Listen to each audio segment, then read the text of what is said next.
We're about to visit the State Library for New South Wales in Sydney, which has the best collection of Beagle-related art material anywhere in the world.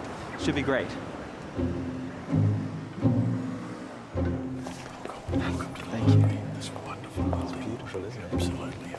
Amazing. Yes. People spend their whole lifetimes in here. It's quite surreal actually seeing this thing when I've seen it reproduced so many times. I'm actually amazed at how fragile looking this is. It's incredibly thin paper, yes, you can see right through it. Yes.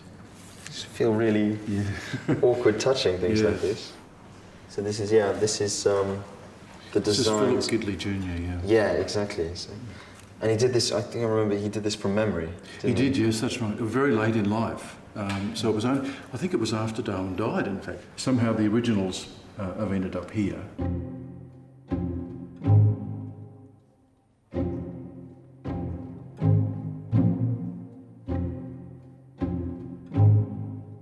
Philip Gidley King. And he became really good friends with Darwin, didn't he? He did, yes, yeah. I think I read a really lovely, because they did stay in contact with letters and things. Yes, they did, that's right. Yeah. There's a really lovely, I think they've got it here in the collection somewhere, I'm not sure whether we can see it.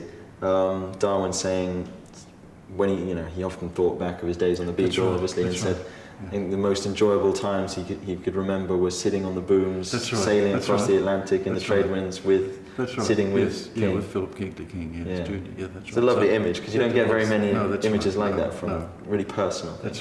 That's right. We were re-sailing this voyage in it is a tall ship, it's fully rigged, but the Beagle was about 90 feet, I think. So yes, it was, that's right. We're about You're 250, I looked it up the other day. So you're almost just a little bit over a third, almost 3 times as long. Yeah, and in terms of volume, must be much more than that. Yes. And you think of 70 or 80 people being crammed in here. Yeah. When Philip Gidley King drew this, he would have no idea that people over 100 years, 150 years later would be looking at his sketches and marvelling at it. No. Because he was Elizabeth.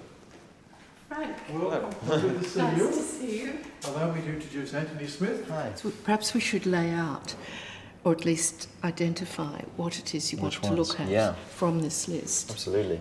So this was written from, as you see, Downhouse, Farnborough, Kent. My dear Philip King, I shall ever think of our old days of friendship with great pleasure, and I hope that your sons may turn out half as nice boys as you were when you joined the Beagle. And then every parent might be satisfied.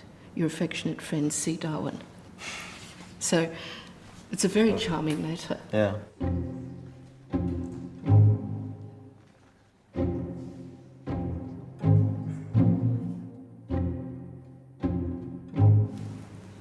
Wow.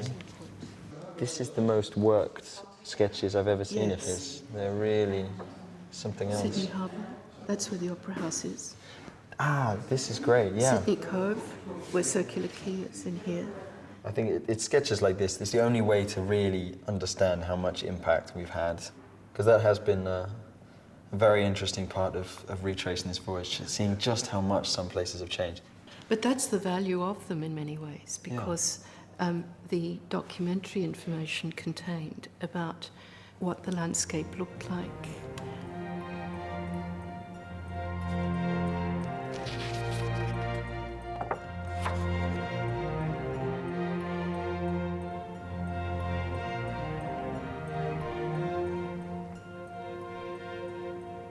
Do you know anything about these ones? Because I was really surprised when I saw these on the online catalogue of the library, because I'd never seen them reproduced anywhere, and they are... I don't think there have been, strangely enough, because it's not as if they've been hidden away, but nobody's ever really bothered with them.